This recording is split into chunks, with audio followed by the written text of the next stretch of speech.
एक कागभूषण नाम के, अपने पुराणों में भी इसका प्रमाण आता है, कागभूषण नाम के एक महापुरुष हुए हैं और एक गरुड़ जी जो श्री विष्णु जी के वाहन माने जाते हैं। इन दोनों की एक बार आपस में चर्चा हुई।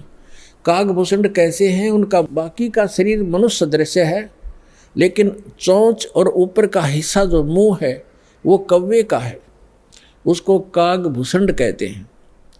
इन दोनों की आपस में एक बार चर्चा हुई। कागभूषण से गरुड़ जी ने पूछा, हे भूषण जी, आपके पास बैठने से मुझे बहुत शांति मिलती है।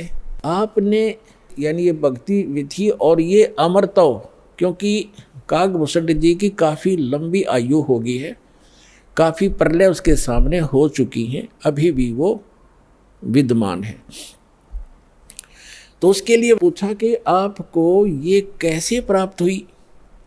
तब कागभूषण ने कहा कि एक लंबी कहानी है गरुड़ जी।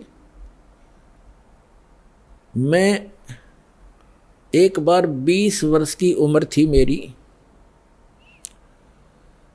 और एक भयंकर अकाल गिर गया।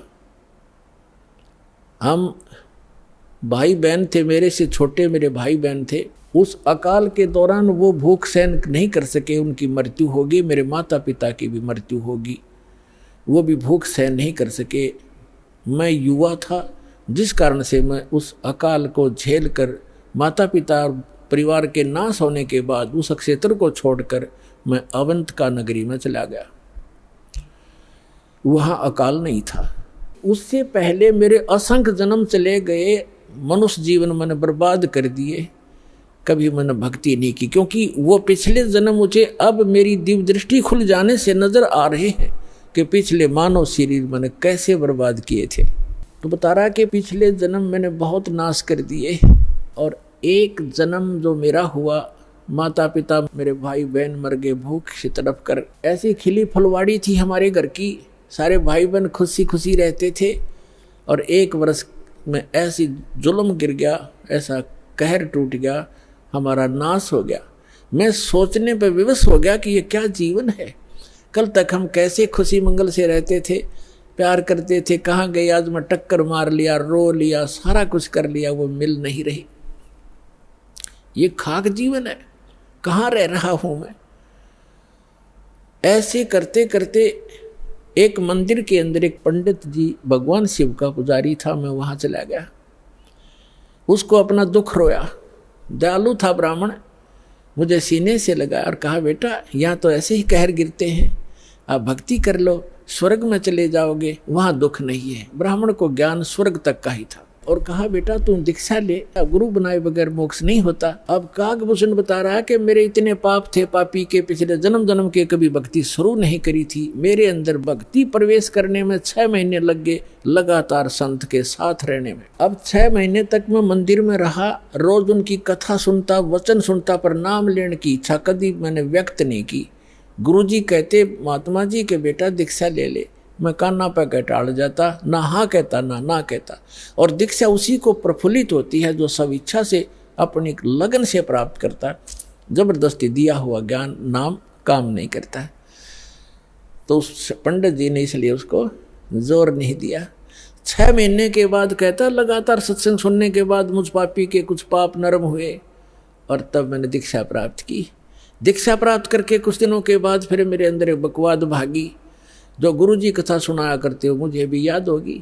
मैं युवा था, गुरुजी वृद्ध हो गए थे, मेरी आवाज़ में कसक थी। जितने भी श्रोता थे अब मेरी तरफ आकर्षित हो गए कि और कहने लगे, हो आप तो गुरुजी से भी बढ़िया ज्ञान सुनाते हो। अपने आत्माओं यहाँ मार खाता प्राणी, इस ज्ञान को सुनकर कोई वक्ता बन बैठेगा, 10 उसके प्रशंसक हो जाएंगे, वो भी अपना नाश जीवन करेगा। अब ज्ञान पुराणों का था, बढ़िया घटिया क्या हो गया इसमें, गुरुजी से बढ़िया सुनाने लग गया वो। तो यहाँ मार खाते श्रोता भी और भक्त भी मार खाते, मान बढ़ाई छा जाती है, सबसे बड़ी दुश्मन है जीव की। एक दिन मैं बैठा था, कथा कर रहा था, श्रोता बैठे थे। गुरुजी आए मंदिर में अपने घर से, मैंने खड़ा होकर सत्कार नहीं किया क्योंकि मैं अपनी बेइज्जती समझूं था कि खड़ा होऊंगा तो सबका अट्रैक्शन उधर गुरु जी की तरफ हो जाएगा। अब मैंने बैठे बैठे दर्शन कर लिए, ऐसे बस थोड़ा सा नाम मात्र सा सिर झुकाया, खड़ा नहीं हुआ मैं। अब गुरु जी तो आए थे अपना लगे पूजा पाठ करने मंदिर में, एक कोने में बैठकर आकाशवाणी हुई मंदिर में, कह रहे दुष्ट तूने अपने गुरु का अनादर किया है, तुझे 1 लाख वर्ष के लिए नरक में डालता हूं। भगवान शिव की आकाशवाणी हुई, क्योंकि ब्राह्मण शिव का पुजारी था। अब वो आकाशवाणी सुन ली गुरु जी ने। उसने कहा अरे बेटा भूषण, उसका नाम कुछ और था उसमें, बेटा भगवान क्यों नाराज हो गया तेरे से। गुरु जी ने नहीं ध्यान दिया कि इसने मेरा आदर किया या अनादर किया। संत के विषय में एक वाणी कही है गरीबदास साहिब जी ने कि आदर अनादर करो क्यों ना कोई, मम संत शरण जगत जान छोई। अब संत ये नहीं देखते आदर अनादर को, लेकिन शिष्य को हानि घनी हो जाती है जो आदर नहीं करता, नियमित नहीं रहता। तो उस गुरु ने पूछा बेटा क्या गलती करती, भगवान आपसे क्यों रुष्ट हो गए। अक्षमा याचना कर, दयालु है भगवान, माफ कर देंगे तेरे को। और खुद भी अर्ज की, हे भगवान बच्चा है आपका, गलती होगी, बालक है, अक्षमा करो। तब उसने आकाशवाणी की। फिर दोबारा भगवान शिव ने, जब ये निकम्मा व्यक्ति अपने गुरु का आदर नहीं करता तो मेरा क्या आदर करेगा। गुरु एक रिहर्सल करनी होती है गुरु जी को भगवान की तरह मानकर, क्योंकि हम जैसा व्यवहार गुरु जी के यहाँ कर रहे हैं तो परमात्मा इस रूप में आपको वहाँ ऊपर जा कर के आपकी परीक्षा लेगा। एक स्थान है मानसरोवर पर, तो वहाँ जो जैसा भाव आपका यहाँ वैसा वहाँ होगा जैसे सोपन में होता है।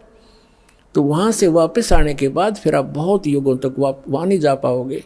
इसलिए एट प्रेजेंट आपने गुरु जी के साथ ऐसा व्यवहार करना चाहिए, ऐसा बोलना चाहिए जैसे हम भगवान से कर रहे हों। तो इस प्रकार ना करने से तब उसने कहा कि इसने आपका अनादर किया, आपका नहीं मेरा अनादर किया, इसको 1 लाख वर्ष तक नरक में डालूंगा। फिर काफ़ी समय तक हाथ जोड़े रहा ब्राह्मण, आपका बच्चा है, बख्श दो दाता, बालक है, गलती होगी, अरे तो भी मांग माफी बच्चे, माफी मांग। लेकिन फिर आकाशवाणी हुई कि मेरा वचन ना खाली जाई, यम के लोग चलो रे भाई। अब कागभूषण कहता है कि मेरी मृत्यु होगी, मैं नरक में डाल दिया गया 1 लाख वर्ष तक। लेकिन थोड़ी बहुत जो कलम चढ़ी थी, थोड़ी बहुत भक्ति प्रारंभ की थी प्राथमिक, उसका लाभ मिला। अगले जन्म में मुझे मनुष्य जीवन मिला, 1 लाख वर्ष नरक भोग गए। मनुष्य जीवन मिला तो मैंने एक लोमस ऋषि के साथ वाद विवाद कर दिया। उसने मुझे श्राप दे दिया, अरे चंडाल तू तो चंडाल के घर जन्म हो, तेरा वाद विवाद करता है। तो कागभूषण कहता है कि गुरु जी मैंने दुख नहीं माना संत के उस कुवचन का, और उसने श्राप दे दिया। मैंने हाथ जोड़कर ये कहा कि हे महर्षि जी, दास पर गलती बन गई, मैं नीच व्यक्ति हूँ, मैं कर्महीन हूँ, तभी तो ऐसी भाषा में आपके सामने बोल गया, मेरा दुर्भाग्य था। एक दया करियो दयालु कि मैं किसी जन्म में चाहे चंडाल का पैदा हूँ पर आप भगवान की भक्ति ना भूल पड़े, ये दया करते मुझे। तो ये आशीर्वाद दे दिया लोमस ऋषि ने। तो सारी कथा बताता है कि फिर मैं क्या हुआ, एक काग के घर जन्म हुआ मेरा। जैसे ब्रह्मा जी हैं, इनका हंस वाहन है, और हंस के साथ एक हंसनी कंपलसरी होती है।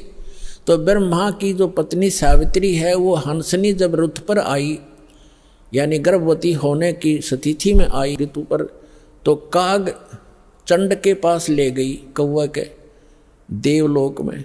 उससे मिलन होने से कागभूषण की उत्पत्ति हुई। शेष शरीर मनुष्य जैसा है, ऊपर का मुंह और चोंच कौवे जैसी है। तो वो अब उसने फिर क्या मिला, जब वो कागभूषण के रूप में जन्मा, तब कहते हैं मुझे जोगजीत नाम के एक महापुरुष आकर मिले। वो परमात्मा जैसे दास ने आप पूरे सत्संग में ये निर्णय किया कि वो परमात्मा स्वयं आकर अच्छी आत्माओं को यथार्थ ज्ञान देता है। तब उसने बताया कि मुझे जोगजीत नाम के एक संत मिले, जिन्होंने मुझे उस परमात्म तत्व का ज्ञान दिया। उन्होंने मुझे ऐसा मंत्र दिया जिससे मेरी यह स्थिति हुई कि मेरा बहुत युगों तक अमर शरीर होगा। अब कागभूषण की भी मृत्यु होगी, क्योंकि अब ये समय है इस समय में जब काकभूषण का जन्म होता तो मोक्ष हो सके था। अब जो प्रसंग आज का चल रहा है कि दो प्रकार से मानव शरीर प्राप्त है। आप जो परमात्मा के लिए भटक रहे थे और यहाँ आ गए, आप बहुत पुण्यकर्मी प्राणी हो, पिछले जन्म में भी आप मानव थे और मानव जैसा स्वभाव है। जहाँ कहते हैं लाइन लगा लो, लाइन लगा लेते हो, जहाँ कहते हैं यहाँ ऐसे बैठ जाओ, वहाँ जाओ, ये करवा लो, तो क्योंकि आप सभ्य हो और ऐसे व्यक्तियों को शीघ्र ही ज्ञान प्राप्त हो जाता है, शीघ्र ही ढल जाते हैं जैसे संत ढालना चाहता है। आपके मैल घड़े नहीं थे और जो मैला कपड़ा ज़्यादा होता है धोबी को उसको ज़्यादा प्रयत्न करना पड़ता है, साफ वो भी हो जाएगा। तो इस प्रकार स्थिति है। जो दूसरी टाइप के व्यक्ति हैं उनके ऊपर भी रजा होगी, क्योंकि जगह जगह भगवान की चर्चा चल रही है, टीवी चल रहे हैं, एक ही घर में 4 सदस्य हैं, 3 ने नाम ले लिया, एक सुनता भी नहीं, तो वो मनुष्य योनि से आया हुआ प्राणी नहीं है, को पूर्व संस्कार से जुड़ गया। लेकिन धीरे धीरे जब सारे परिवार लग रहा है, परमात्मा की वाणी चलती है, उस पर उस वाणी का भी असर होगा और आज पूरा विश्व परमात्मा के चरणों में एक बार आएगा और सबका कल्याण होगा, चाहे किसी प्रकार जन्म हुआ हो। बोलो सतगुरुदेव।